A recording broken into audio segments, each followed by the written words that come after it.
อ้าวครั้งที่124วันที่13มีนาคม9นิดน้อยบัง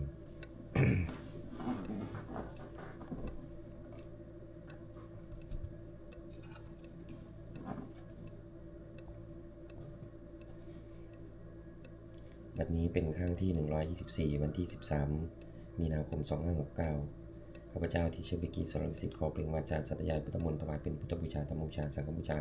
และเป็นอาจารยบูชาแด่องค์พระปฏิเทระเจ้าองค์หลวงปู่สำเร็จหลวงปู่บุญเดชหลวงปู่ศิลาตลอดทั้งครูบาอาจารย์ผู้เป็นเจ้าของวิชาจินดามณีขอเทพเทวดาเจ้าทั้งหลายโปรดจงมาอนุโมทนาในการสวดสัตยายของข้าพเจ้านี้ขออนุภาพคุณพระรัตนตรัยครูบาอาจารย์และเทพเทวดาทั้งหลายโปรดจงบันดาลให้จิตของข้าพเจ้าเป็นสมาธิอันควรแก่การสวดสัตยายมนต์ต่อไปบทสวดชุมนุมเทวดาสมันตาจักรวาเลสุอัตตราคัจจันตุเทวตาสัตมังมุนิราชสาสุนันตุสกมุกทังสักเกกามีจรุเพกิลิสิกาลเตจารริเคมิมานีทิเปรติจกามีตรุวนาคาเนเกหังปทุมิเกเตภูมิจยันตุเทวาชลตาลวิสมิยะกังตัปนาคาทิตันตาจันิเกยังมุนิวรวัจนังสันตุโวมีสุนันตุธรรมสวรรคาโลอยัมปตันตาธรรมสวรรคาโลอยัมปตันตาธรรมสวรรคาโลอยัมปตันตาบทสวดนมกาสิทธิคาถานะโมตัสสะภะคะวะโตอะระหะโตสัมมาสัมพุทธัสสะนะโมตัสสะภะคะวะโตอะระหะโตสัมมาสัมพุทธัสสะนะโมตัสสะภะคะวะโตอะระหะโตสัมมาสัมพุทธัสสะนัตถิเมสรณังบทสวดสัจจกริยาคาถานัตถิเมสรณังอัญญังพุทโธเมสรณังวรังเอเตนะสัจจวัชชินะโสติเมหุตุสัพพทานัตถิเมสรณังอัญญังธัมโมเมสรณังวรังเอเตนะสัจจวัชชินะโสติเมหุตุสัพพทานัตถิเมสรณังอัญญังสังโฆเมสรณังวรังเอเตนะสัจจวัชชินะมังโสติเมหุตุสัพพทาบทสวดมหากุณิโกนาโถตีธิกาคาถามหาการุณิโกนาโถอัฏฐายะสัพพปานินังปุริตวะปรมีสัพพะปโตสัพพุติมุตตมังเอเตนะสัจจวัชชินะมังหุตุสัพพุปตวามหาการุณิโกนาโถหิตายะสัพพปานินังปุริตวะปรมีสัพพะปโตสัพพุติมุตตมังเอเตนะสัจจวัชชินะมังหุตุสัพพุปตวามหาการุณิโกนาโถสุขายะสัพพปานินังปุริตวะปรมีสัพพะปโตสัพพุติมุตตมังเอเตนะสัจจวัชชินะมังหุตุสัพพุปตวาบทสวดมหาสมัยสูตรเอวเมสุตังเอกังสมัยังภควาสเกสุวิหารติกปิลวัตุสมิมหามณีมาตาภิกขุสเกนะสัตติงปัจจมัตติภิกขุสเตหิสัพเพเหวะอรันติตัสสะเจโลกธาตุหิเทวตาเยปุเยนะสันนิปะ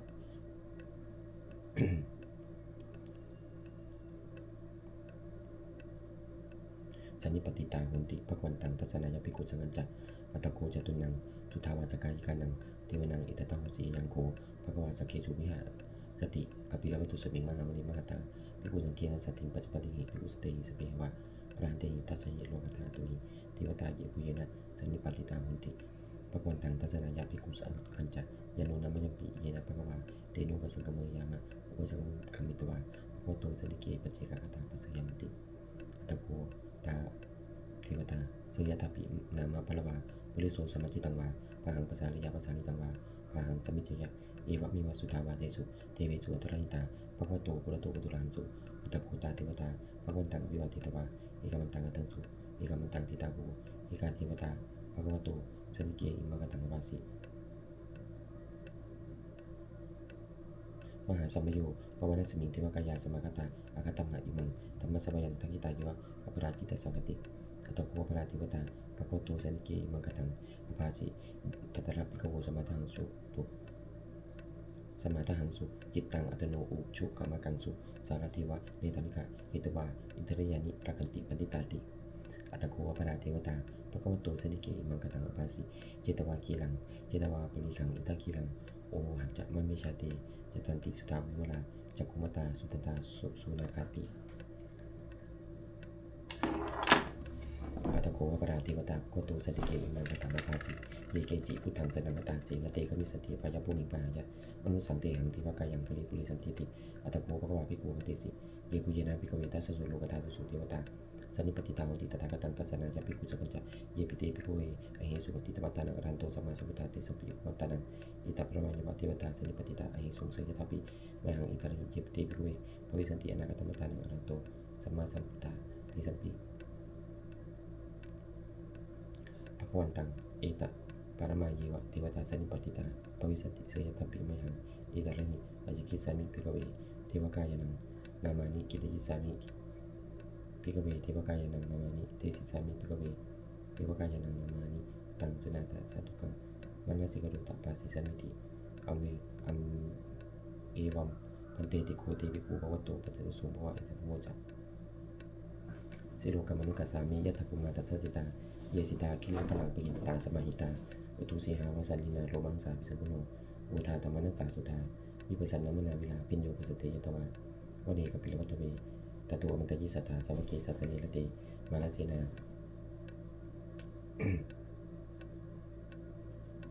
มณีกับรัตวีตตัวมันตยิสตาสวัคคีสัสเนรติเทวกยะเกินตาเตวิชานาตาภิกขโวเตจัตตปัมกลุงสุตวาพุทธศาสนังเตสัมปตุลุหุญานัง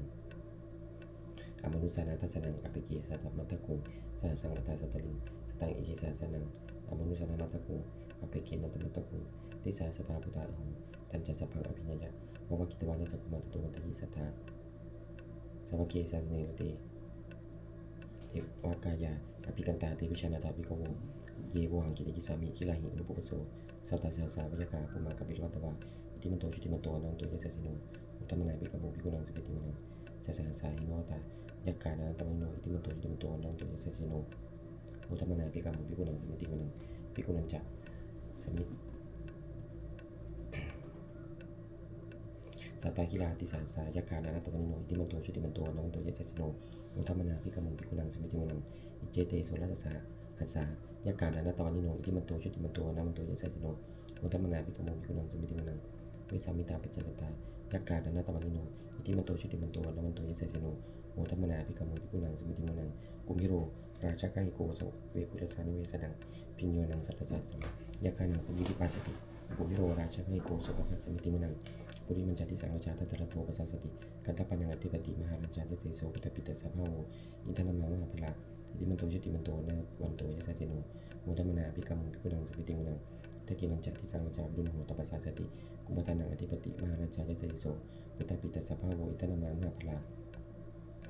อิติมันโตชุติมันโตนะวันโตยัสสิโนอุตตมนาภิกขโวภิกขุนังสุปฏิมนังปัจจิมัญจติสังราชาวิรูปโกปัสสสตินาคานังอธิปติมหาราชาเจเสโสพุทธปิตสภาโว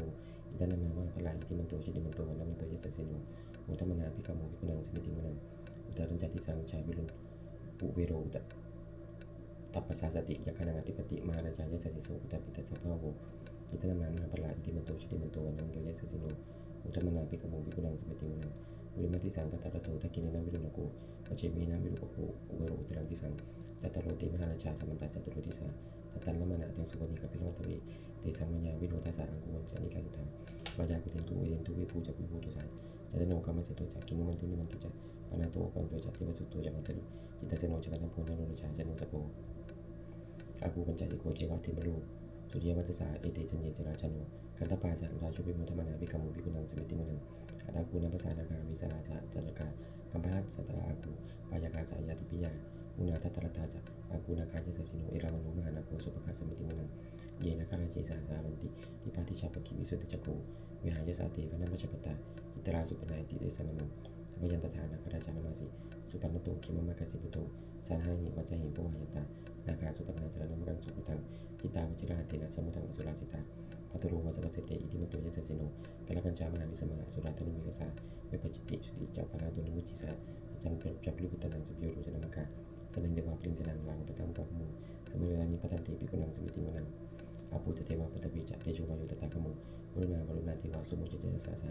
เมตตากรุณากัญญิกาอากูเทวะยัสสิโนทัสเสติทัสสตากายาสเปนันตวันิโนอิติมันโตชุติมันโตนันโตยัสสิโนอุตตมนาภิกขโวภิกขุนังสมิติมนังเวนตุจเทวาสาหิจักอาสมาจตุเวยมาจัตตสุปนิสัตเทวาจัตตมกุปุรกิตาสุริยสุปนิสัตเทวาสุริยมกุปุรกิตานักกัตตานิปุรกิตวาอากูมัตตมลากาวสนังวสุเจโตสักโคปะคาปุรินโตทัสเสติทัสสตากายาสัพเพนันตวันิโนอิติมันโตชุติมันโตนันโตยัสสิโน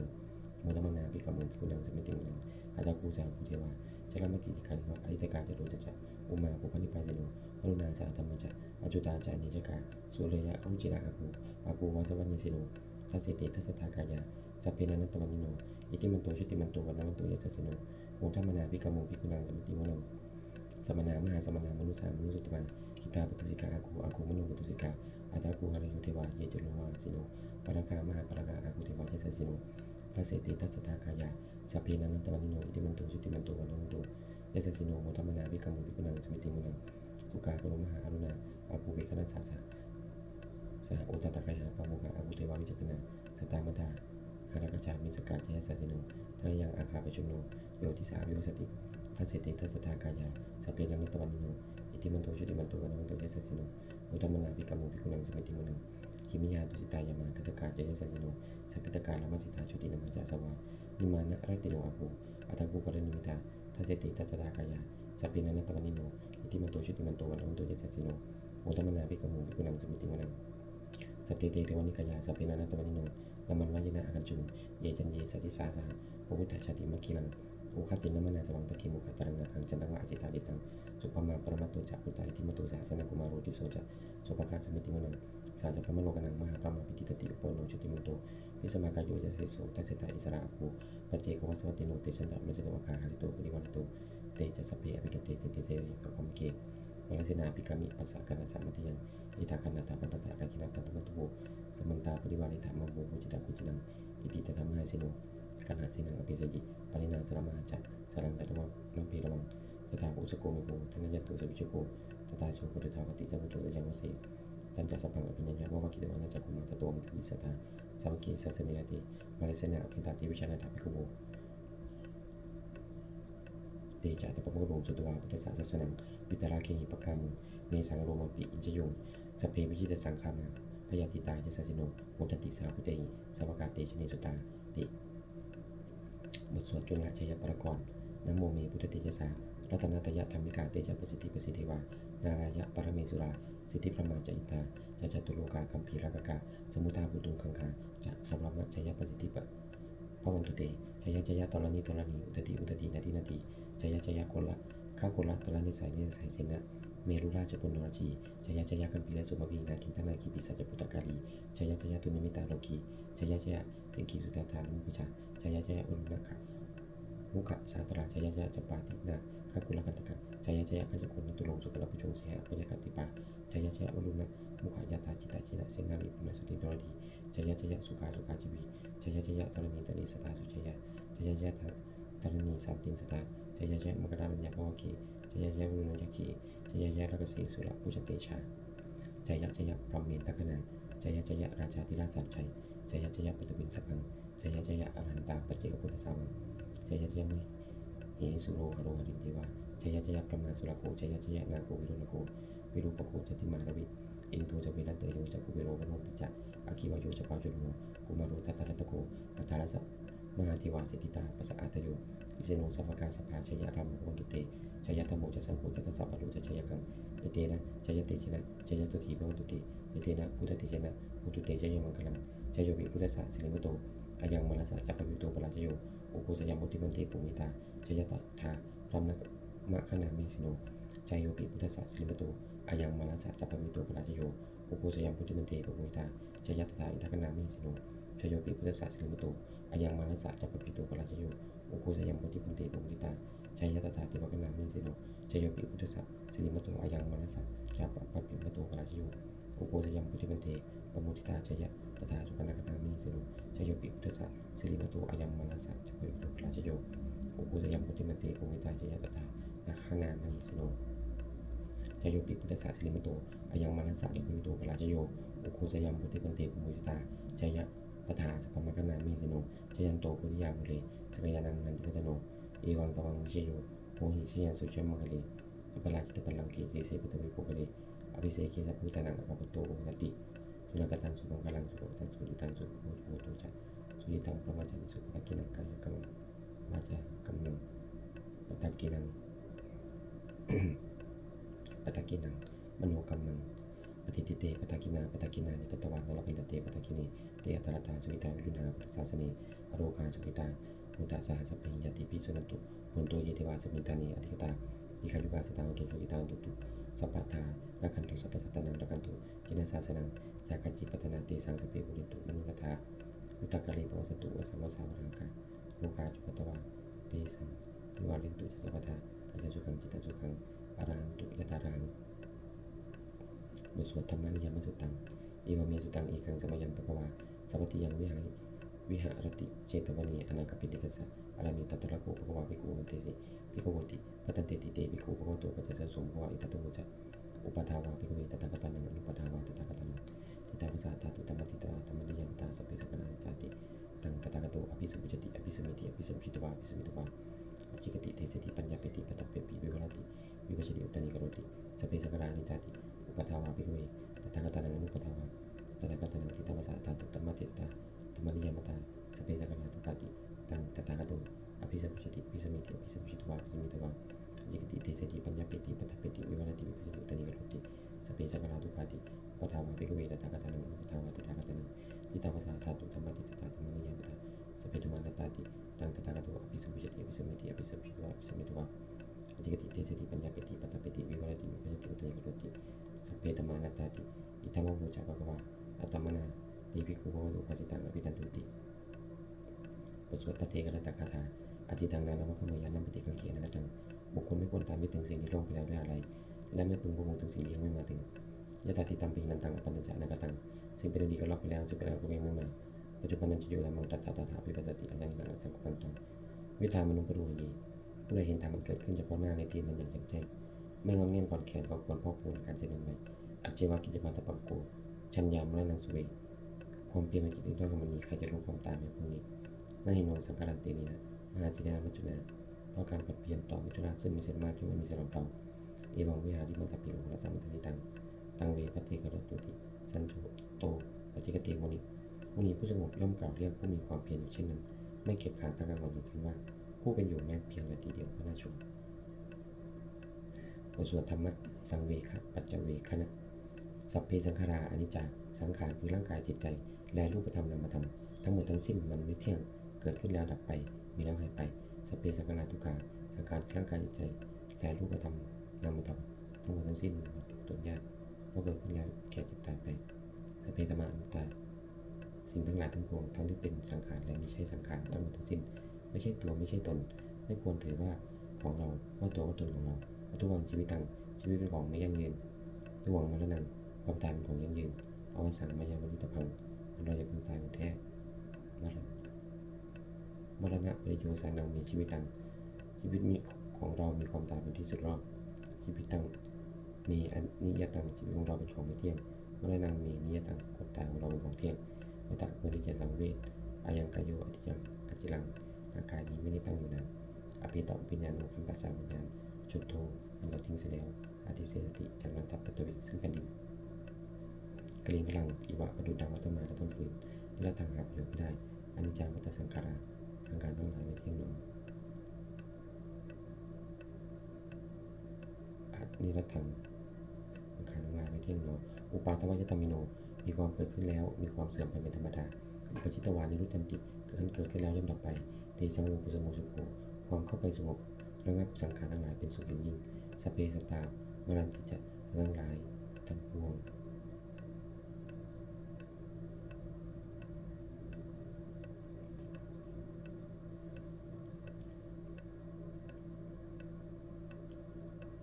สัพเพสัตตามรันติจะทั้งหลายทั้งปวงกำลังตายอยู่มลิงสุจาเมสลีที่ตายและแกล้งจะตายแต่ถือว่าหางวริสามีเราก็จะตายอย่างนั้นเหมือนกันและที่มีเอตัสสะโยสวารุสัยความตายนี้ย่อมไม่มีแก่เราเลย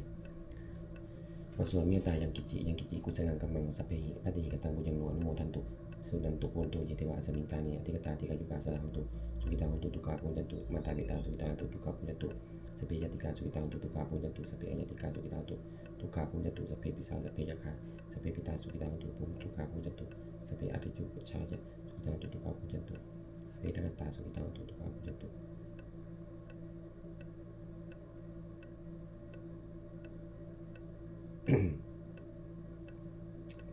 ตุกาปุญญตุสัพเพปิสาสัพเพยะคาสัพเพปิตาสุกิตาหันตุตุกาปุญญตุสัพเพอริจุปชายะสุกิตาหันตุตุกาปุญญตุสัพเพนักขตาสุกิตาหันตุตุกาปุญญตุสัพเพเทวะสุกิตาหันตุตุกาปุญญตุสัพเพสัมปตินังสมิชันตุโวสวดบูชาหลวงปู่ทวดนะโมพุทธิสัตโตคันติมายะอิติภควานะโมพุทธิสัตโตคันติมายะอิติภควานะโมพุทธิสัตโตคันติมายะอิติภควาปฏิทานคาถายาเทวตาสันติวิหารวาสินีตูเปกะเรโพธิกะเรเตหิงตังธรรมทานินะพนตุปุจิตากุโสติงกรุณเตถะวิหารมันทะเรทีราชวัชชานวกาจิปิกโวสารวิการธนปฏิอุปสกาคามาจเตสานิคามาจิสระสปานุพุตาสุกิตาโพตุเตชราพุชาเยปิจันตสังกวาสังเสตาจตาตะโพวัติกานิยานิคังตะโพวรังปิเตเปปิทุกขสัพสังกรุณตุสังพยังธาตุจิรังสตังเตาธรรมตา ตลาดจะเป็นสังคูมันตุสมาคูบะอัตายะจันตายะจะอเมรักตุสัตโมสัพเพปิตวจาริโนอุทิงสัพพะเนยามะอเมริเวเวติเดสันนามันตุสัพเพปิอริโนพุทธศาสนีสมาตรังปุริยันโตกาลีทิโวปอสตุวิริภาวายสัตตนังสมิทังเนตุมิทนิมาตาปิตาจาราชังนิจังรักขันติพุทธกังเอวังธรรมเมนะราชโนปชังรักขันตุสัพพทาเทวตาวโยชนะคาถาทุกขปตาจนิทุกขาพยาปตาจนิพยาโสกปตาจนิโสกหันตุสัพเพปานิโนอิตาปตาจัมหิสัพพตังปุญญสัพพตังสัพพิเทวานุตันตุสัพพะสัพพติสิทธาทานังทัตันตุสัทธายะสีลังรักขันตุสัพพตาภาวนาวิรตาหุตุขัจจันตุเทวตาคาถาสังฆคาถาโหตุ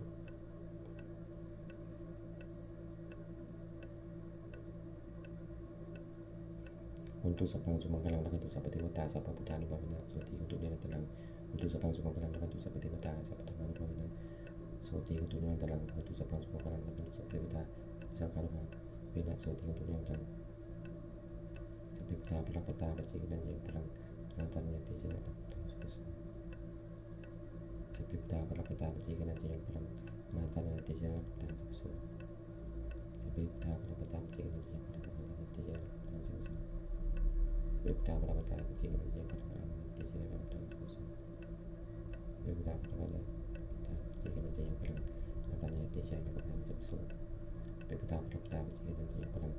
นาตันยติเจนะตังสุขสัพพิพุทธาปรปตาปัจเจกนันเยปะระนาตันยติเจนะตังสุขวิปตาปรปตาปัจเจกนันเยปะระนาตันยติเจนะตังสุขด้วยอำนาจแห่งบุญกุศลที่ข้าพเจ้าได้สวดถวายพุทธมนต์นี้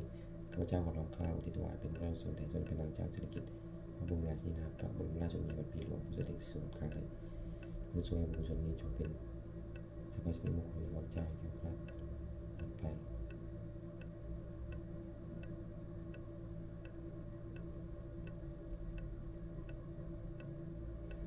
ให้แคล้วคลาดปลอดภัยจากทุกโศกโรคภัยอันตรายทั้งปวงให้มีแรงกล้าสุจริตมั่นคงเป็นสมาอาชีพชอบธรรมคำว่ามีอุจจาระจนขออย่าได้มีแก่ข้าพเจ้าขอข้าพเจ้ามีสมาธิทั้งวันในประสานทำการสอนของข้าพเจ้าต้องลงในความดีทำงานตลอดกาลนานทางขอเทพ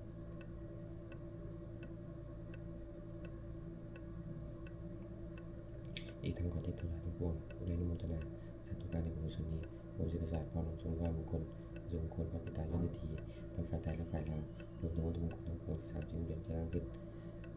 ให้เพียงเพื่อว่าเพื่อนความถึงทางความสุขอำนวยผลให้เป็นสิริมงคลแก่ผู้ปกครอง